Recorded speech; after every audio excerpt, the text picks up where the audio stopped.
नमस्कार प्यारे बच्चों, आप सभी कैसे हैं? आज हम उपवन हिंदी पाठमाला कक्षा 7 की एक कहानी का अध्ययन करेंगे, दोस्ती के हाथ। इस कहानी में आज हम देखेंगे कि एक बच्चा किस प्रकार गलत संगत में पड़ के गलतियां करता है और किस प्रकार उसके मित्र उसे सही रास्ता दिखाते हैं। पाठ शुरू करने से पहले बच्चों, अगर आप नए हैं और आपने मेरे चैनल को सब्सक्राइब नहीं किया है तो नीचे बेल आइकन में क्लिक करके चैनल को सब्सक्राइब कर दें ताकि आप अपने पाठ्यक्रम से संबंधित कोई भी वीडियो मिस ना करें। आइए हम अपनी कहानी शुरू करते हैं। राजू और चोरी, भला कौन इस बात पर यकीन कर सकता है? यह तो असंभव से भी बढ़कर असंभव बात लगती है, एकदम बेतुकी, नामुमकिन। अगर कल तक कोई यह बात कहता तो राजू के दोस्त इस पर यकीन करना तो दूर, उल्टा झगड़ने लगते। पर आज जो अपनी आंखों से देखा, भला उस पर कैसे यकीन ना करे। राजू पूरी क्लास के आगे पसीना पसीना खड़ा था। उसकी टांगें कांप रही थी।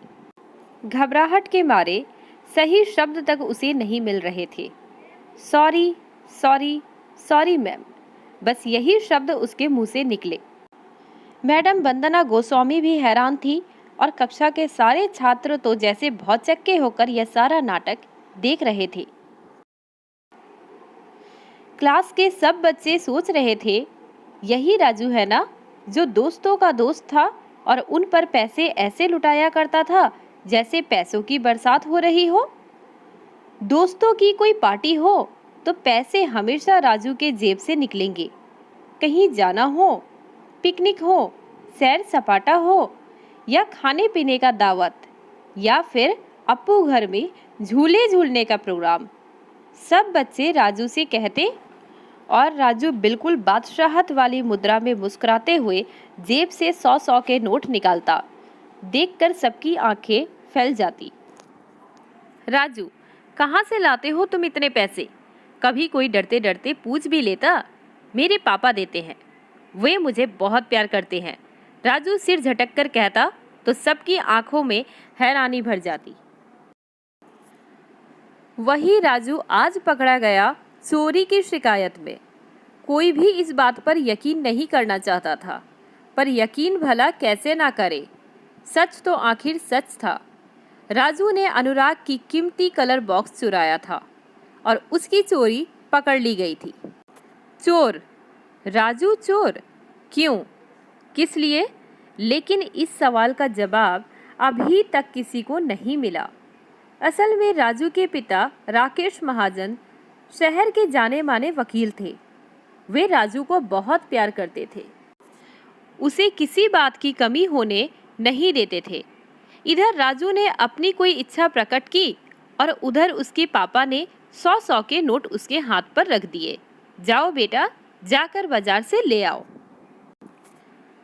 लिहाजा राजू के पास जितने अच्छे चाबी के खिलौने थे उतने अच्छे किसी के पास नहीं थे।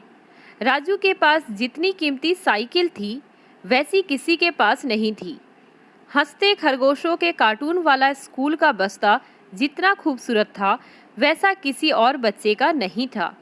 राजू शान से उन्हें अपने दोस्तों को दिखाता और ऐंठ कर कहता, है कोई जो मेरा मुकाबला कर सके?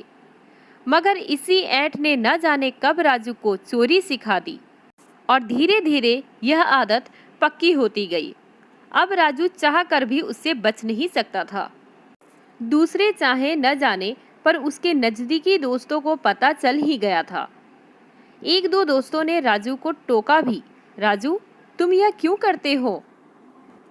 इस पर राजू हंसकर कहता, अरे तुम क्या समझोगे, चोरी के अमरूद में जो मज़ा है वह बाजार में अमरूद खरीद कर खाने में कहाँ।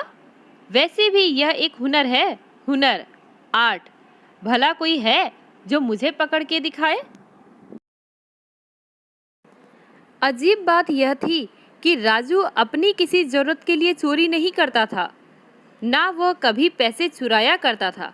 वह केवल चीज चुराता था, मतलब वस्तु। किसी की बढ़िया रबर हो या रंगीन पेंसिल, खूबसूरत कलर बॉक्स हो या कीमती पेन, या किसी की अच्छी जिल्द वाली किताब, जो भी चीज उसे अच्छी लगती, उसे लगता यह चीज तो मेरे पास होनी चाहिए, उसे फौरन लिए बगैर वह रह नहीं पाता था। और किसी दूसरे की चीज लेने का एक ही तरीका था, चोरी। राजू शहर के सबसे अमीर वकील राकेश महाजन का बेटा था, इसीलिए कोई उस पर शक भी नहीं कर पाता था। पहले तो राजू के लिए चोरी एक शौक जैसी चीज थी, पर धीरे धीरे वह उसकी आदत बन गई। अब तो यह आदत इतनी पक्की हो चुकी थी कि किसी की कोई अच्छी चीज देखकर राजू के मन में फौरन उसे चुराने की इच्छा होने लगती। वह मन को रोकना चाहता तो भी रोक नहीं पाता था। फिर एक बात और थी, कभी किसी को चिढ़ाने या सताने की इच्छा उसके मन में होती, कभी किसी से बदला लेने की बेचैनी वह महसूस करता, तो उसके पास एक ही तरीका था, वह उसकी कोई कीमती चीज उड़ा लेता था। वह उसे परेशान होकर तड़पता देख मन ही मन खुश होता। यही चक्कर तो अनुराग के साथ हुआ था। अनुराग न उसकी धौंस में आता था, न उसकी ऐंठ सहता था। एक दो बार राजू ने अपने सैर सपाटे और खाने पीने की पार्टी में अनुराग को बुलाया, पर अनुराग ने विनम्रता से मना कर दिया। बोला, बिना मम्मी पापा को बताए मैं कहीं नहीं जा सकता। फिर अनुराग गंभीर लड़का था। राजू की घटिया बात और घटिया मजाक उसे पसंद भी नहीं थे। राजू की अकड़ फूं तो उसे और भी बुरी लगती थी। वह राजू से जानबूझकर दूर रहता। इस पर राजू और भी चिढ़ गया। उसने सोचा, क्लास में यही एक लड़का है जो मेरे रौब नहीं मानता। कभी ऐसा पाठ पढ़ाऊंगा बच्चों को कि। बहुत दिनों से राजू मौके की तलाश में था। आखिर एक दिन उसे मौका मिल ही गया। हुआ यह कि उस दिन अनुराग एक बढ़िया कलर बॉक्स लेकर क्लास में आया। उसके इंग्लैंड वाले चाचा उसके लिए लंदन से यह कलर बॉक्स लेकर आए थे। आर्ट के पीरियड में अनुराग ने वही कलर बॉक्स निकाला था और खूब तल्लीन होकर रंग भर रहा था। पर राजू की हालत विचित्र थी। उसकी निगाह उस कलर बॉक्स पर पड़ चुकी थी और उसने उसी क्षण निश्चय कर लिया था कि जैसे भी हो अनुराग का यह कीमती कलर बॉक्स तो उड़ाना ही है। इंटरवल में अनुराग जब पानी पीने गया, राजू ने मौका देखकर सबकी निगाह बचाते हुए उसके बस्ते से कलर बॉक्स निकाल लिया। उसके बाद वह चुपचाप अपनी जगह पर आकर बैठ गया। किंतु अनुराग के दोस्त विपिन ने यह देख लिया। उसे बहुत दिनों से राजू पर क्लास की चीजें चुराने का शक था। संकोच के मारे कह नहीं पाता था, लेकिन उसने अपनी आंखों से जो देखा उससे सब कुछ साफ हो गया। वह समझ गया क्लास के बच्चों की चीजें एक एक कर क्यों गायब होती हैं। यही चोर है, यही राजू चोर, उसने कागज पर लिखा और उसे मोड़कर अनुराग की ओर बढ़ा दिया। अनुराग ने पढ़ा तो उसे बहुत दुख हुआ, गुस्सा भी आया। 5वें पीरियड के बाद अनुराग और विपिन मिलकर राजू के पास गए और उससे कलर बॉक्स वापस कर देने के लिए कहा। सुनते ही राजू की भौहें में बल बढ़ गए। गुस्से में घूंसा तानकर पैर पटककर वह बोला, क्या बात करते हो, कैसा कलर बॉक्स? मैंने कोई कलर बॉक्स नहीं लिया। मुझ पर झूठा इल्जाम लगाया तो अच्छा नहीं होगा। इतने में मैडम वंदना गोस्वामी आ गई। 6ठा पीरियड उन्हीं का था। क्लास टीचर भी वहीं थी। अनुराग को उन्होंने कभी किसी से झगड़ते नहीं देखा था। आज उसे जोर जोर से बोलते सुना तो पूछा, क्यों, क्या हुआ अनुराग? अनुराग ने सारी बात कह सुनाई। फिर विपिन ने कहा, हाँ मैडम, अनुराग बिल्कुल ठीक कह रहा है। मैंने खुद अपनी आंखों से राजू को चोरी करते हुए देखा है। मैडम ने राजू से कहा, लाओ अपना बस्ता मुझे दिखाओ राजू। राजू गुस्से में आग बबूला था। बोला, नहीं मैडम, हम कोई चोर नहीं हैं, हम क्यों दिखाए बस्ता? तुम चोर हो या नहीं, इसी का तो फैसला करना है। लाओ बैग मुझे दिखाओ। कहकर मैडम ने उसका बैग पकड़ा और देखने लगी। बैग की भीतर वाली जेब में कलर बॉक्स पड़ा था। मैडम ने कलर बॉक्स निकालकर अनुराग को दिखाते हुए कहा, क्या यही है तुम्हारा कलर बॉक्स? हाँ मैडम, यही है। मेरे चाचा इंग्लैंड से लाए थे। इस पर लिखा है मेड इन इंग्लैंड। मुझे जन्मदिन पर उन्होंने यह उपहार दिया था। क्यों राजू, अब क्या कहते हो? मैडम ने राजू की ओर देखा तो घबराहट के मारे उसके मुंह से कोई शब्द नहीं निकला।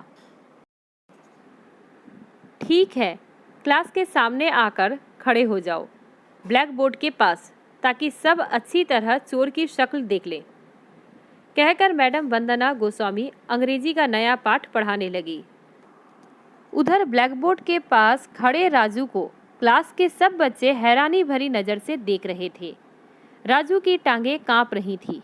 वह सिर नीचे किए खड़ा था और घबराहट के मारे उसके पूरे शरीर से पसीना छूट रहा था।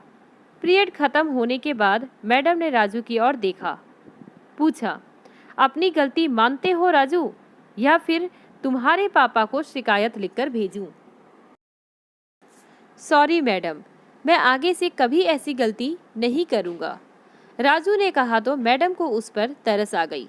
बोली, ठीक है राजू, खुद को सुधारो वरना। राजू ने दिखाने के लिए गलती भले ही मान ली थी, लेकिन अंदर ही अंदर वह गुस्से से तिलमिला रहा था। उसका इतना अपमान क्लास के बच्चों के सामने, और वह भी इस दुष्ट अनुराग और विपिन के कहने पर। बहुत दिन तक राजू का गुस्सा अंदर ही अंदर उबलता रहा। आखिर उसने अनुराग और विपिन से बदला लेने का निश्चय किया। अपने कुछ दोस्तों से उसने कहा, अनुराग और विपिन को अब मैं नहीं छोड़ूंगा, इतना पीटूंगा कि याद करेंगे। किंतु खुद राजू के दोस्त उसकी बहुत सी घटिया आदतें पसंद नहीं करते थे। अनुराग क्लास का सबसे अच्छा और बुद्धिमान विद्यार्थी था। इंटेलिजेंट इतना कि क्लास में हमेशा प्रथम आता था। पढ़ाई में दूसरों की मदद भी करता था। सभी उसे चाहते और उसकी इज्जत करते थे। इसीलिए राजू के दोस्तों ने अनुराग को यह बात बता दी। कहा, अगले 2-3 दिन खतरे के हैं, खूब सावधान रहना अनुराग। अनुराग पूरी रात सोया नहीं। वह मन ही मन सोचता रहा, क्या करूं, क्या ना करूं। क्या अपने पापा से कहूं सारी बात? क्या क्लास टीचर को रिपोर्ट करूं? प्रिंसिपल से शिकायत करूं? लेकिन बात कहीं बढ़ ना जाए। आखिर खूब सोच विचार कर अगले दिन शाम को अनुराग राजू के घर गया और उसके पापा से मिला। उसने राजू की सारी बातें साफ साफ बताई। कहा, अंकल, राजू को चोरी की बुरी आदत पड़ गई है। इसी वजह से वह पढ़ नहीं पाता। आप ही उसे रोक सकते हैं। राजू के पापा को अनुराग का आना बहुत अच्छा लगा। अनुराग के बात करने का ढंग भी बड़ा गंभीर और प्रभावशाली था। साथ ही गरीब होने पर भी वह ज़्यादा सफाई में रहता था। क्लास में वह हमेशा प्रथम आता था। उसके शब्दों में सच्चाई थी। राजू के पापा अनुराग से बहुत प्रभावित हुए। अनुराग के सामने ही राजू को बुलाकर उन्होंने डांटा, अब तुमने यह भी शुरू कर दिया राजू, पहले चोरी करते हो और फिर दूसरे को पीटते हो। सारी गंदी आदत सीख ली है। अनुराग को देखो, कितना होशियार और मेहनती विद्यार्थी है यह। ऐसे बच्चों को सब पसंद करते हैं, जबकि खराब आदतों के कारण तुमसे हर कोई नफरत करने लगा है। राजू की मम्मी ने भी अनुराग को बहुत प्यार किया। बोली, काश हमारा राजू भी तुमसे कुछ सीखता। राजू को जब पता चला कि सब बात खुल चुकी है तो वह बहुत शर्मिंदा हुआ। उसने अनुराग से माफ़ी मांगी। अनुराग ने मुस्कुराकर कहा, कोई बात नहीं राजू, कभी कभी गलत लोगों के साथ के कारण ऐसा हो जाता है। अब भी चाहो तो तुम खुद को बदल सकते हो, जरूर बदल सकते हो। अनुराग की आंखों में गुस्सा नहीं, प्यार और सच्चाई की चमक थी। यह देखकर राजू को अच्छा लगा। उसे अब अपने किए पर बहुत पछतावा हो रहा था। राजू के पापा ने कहा, खराब लड़कों की बजाय तुम अनुराग को अपना दोस्त क्यों नहीं बनाते? कितना अच्छा और समझदार है यह बच्चा। अंकल, इसीलिए तो मैं आया हूँ, कहकर हंसते हुए अनुराग ने राजू की ओर देखा। राजू ने झट से अनुराग की ओर दोस्ती का हाथ बढ़ाया, फिर दोनों एक दूसरे के गले लग गए। उस दिन से राजू बदल गया। उसके पापा अब भी कभी कभी हंसते हुए अनुराग से कहते हैं, बेटे, अगर उस दिन तुम घर ना आते तो ना तो मुझे यह पता चलता कि राजू के कदम कहाँ कहाँ भटक रहे हैं और ना राजू कभी पढ़ाई में इतना अच्छा निकल पाता। इस पर अनुराग मंद मंद मुस्कुराता हुआ राजू की ओर देखता और कहता है, अरे अंकल, यह तो बहाना था हमारी दोस्ती का। अगर यह सब ना होता तो मुझे राजू जैसा प्यारा दोस्त कहाँ मिलता। इस पर राजू ही नहीं, उसकी मम्मी पापा के चेहरे पर भी एक मीठी सी मुस्कान तैरने लगती। तो इस पाठ में आपने क्या सीखा बच्चों? इस कहानी में मार्ग से भटकते एक किशोर के माध्यम से इस बात पर ध्यान दिखाया गया है कि भटकाव की शुरुआत मौज मस्ती से शुरू होती है, फिर यह आदत में बदलने लगती है। मतलब बच्चों, जैसी संगति वैसा प्रभाव। अगर आप सही लोगों के साथ हैं तो आप अच्छा सीखेंगे और बुरे के साथ रहेंगे तो गलत आदतें सीखेंगे। आशा करती हूँ पाठ आपको अच्छे से समझ में आया होगा। मिलते हैं हम अपने अगले पाठ में। तब तक के लिए धन्यवाद।